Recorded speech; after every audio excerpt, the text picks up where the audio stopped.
Here we are. Good morning, everyone. Wednesday morning, Wednesday nearly lunchtime here in Sweden. And I want to talk about the new episode of Innovation Made Easy podcast, which is out today.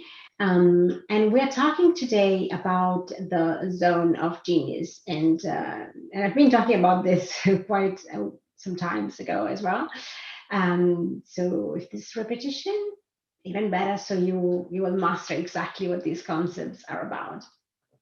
Let me ask you 3 questions. What work do you do that doesn't seem like work? Think about it. What is it that you do that it's work, but actually it doesn't really feel like work?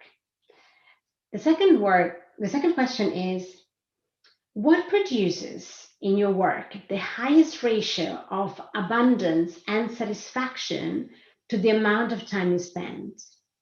Yeah, think about the amount you spend on certain activities. What are those activities in which, given the amount of time you spend, actually produces the biggest ratio of abundance and satisfaction for you, work-wise? We're talking work. And also, the third question is, what is your unique ability? What do you think is your USP, your thing that you really shine when you do them, still work-related? So I read this book from Gay Hendricks called The Big Leap. The title is way longer, but The Big Leap gives the idea. And I really found it fascinating. He's a coach, and he worked for a lot of important entrepreneurs and business owners and executives.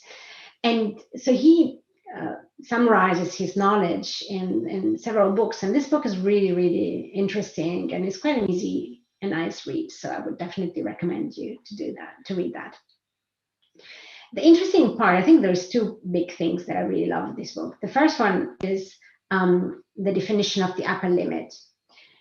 And you can go to the episode number 51 of Innovation Made Easy, so you can listen all about it there. But today I wanted to talk in this live, I wanted to talk about the 4 zones that individuals, that will all operate in one of these 4 zones when it comes to work.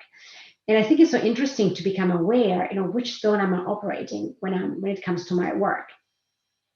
And so the 4 zones are the zone of incompetence, the zone of competence, the zone of excellence, and the zone of genius. And so the zone of incompetence is, of course, the zone in which you're engaging in something that you're not really good at or skilled at, but you're still engaging in something. And I remember in some of my jobs where I really was in an area of incompetence, I was struggling because I wasn't skilled at that. And you pretend you're trying to read, you're trying to understand. It's really struggling. It's not a great place to be, but you always start somewhere. But that was really like my zone of incompetence. Then you have the zone of competence, and in this zone, you are doing something and you become efficient at it.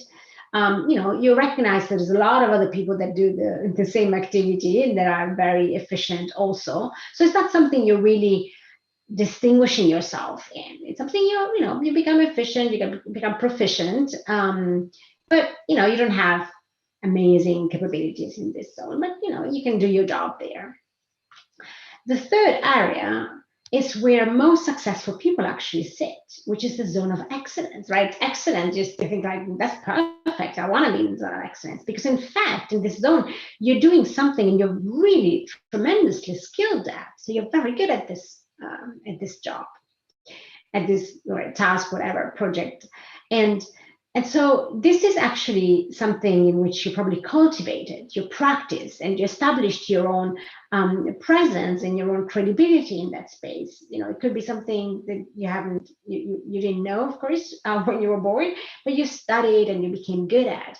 And in fact, it's really interesting because this is the zone in which, as I said, most successful people will feel comfortable with.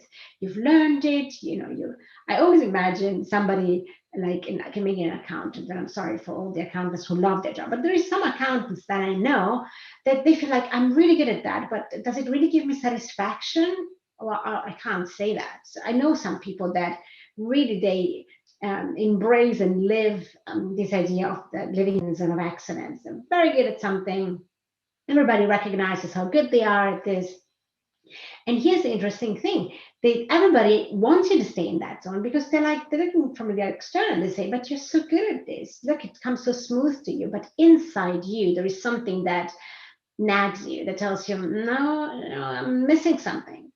And I really think it's so interesting to listen to that, because I remember having seen and perceived that emotion of, yeah, I'm very good at that, but do I really like it? Does it really give me the satisfaction that I could have in my job? There is something here that is not right. And here comes the fourth zone. This is the zone of genius. Here you are capitalizing on your unique abilities and your unique skills, something that really comes natural to you. And this, we're going back to the three questions that I asked you at the beginning. This is something in which you have innate in you. Yeah, you really find yourself, coming out naturally, as opposed to something you have learned. Right? It's really something that somehow, when you start doing it, you're like, wow, this comes so easy to me. Now, the thing is that I strongly believe in practice and repetition. So I'm not saying just, identify something you're really natural talent at, and stick with that.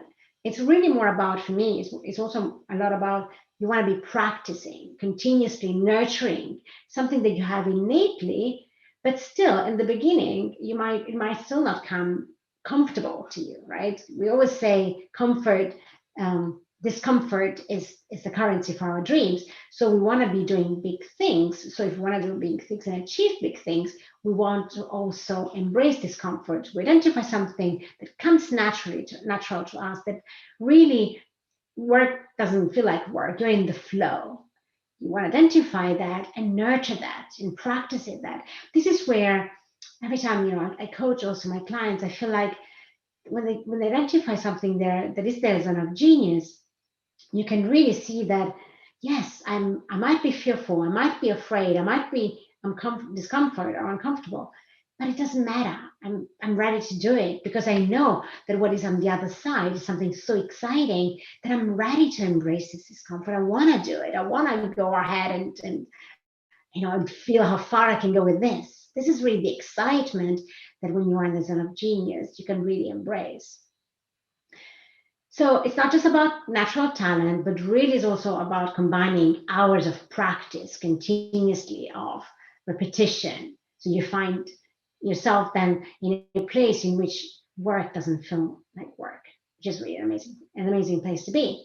But the point is that it starts with you. It starts with you becoming aware. It starts with you listening to yourself and not necessarily just listen to what the other people say. Because as I said, most people will tell you, no, no, stay in the zone of excellence. You're doing greatly there. And don't get me wrong, there's nothing wrong in staying in the zone of excellence. As I said, a lot of successful people will stay in that zone of excellence. But I just want you to be aware that that is a choice, that you decide that that's the rule you want to play by, and not feeling miserable that you feel something is imposed on you. So it starts really with you and who you want to be and what you want to do. And do you want to find out which is your zone of genius, as opposed to staying in your zone of excellence?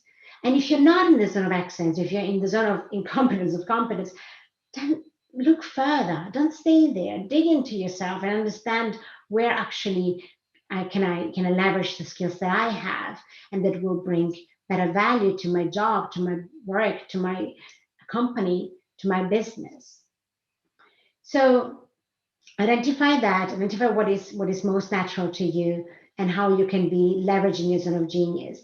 And the thing is that, the Henry Ford of this world, these people have been listening to their zone of genius. They've played by their own rules. They've not listened to other people. And this is really where you can create things and beauty and innovations in the world that you wouldn't be able to create in the zone of excellence. This is really what the difference is between those two zones. And I think it's so interesting to just pause and understand, where do I want to be operating, and what is my zone of genius.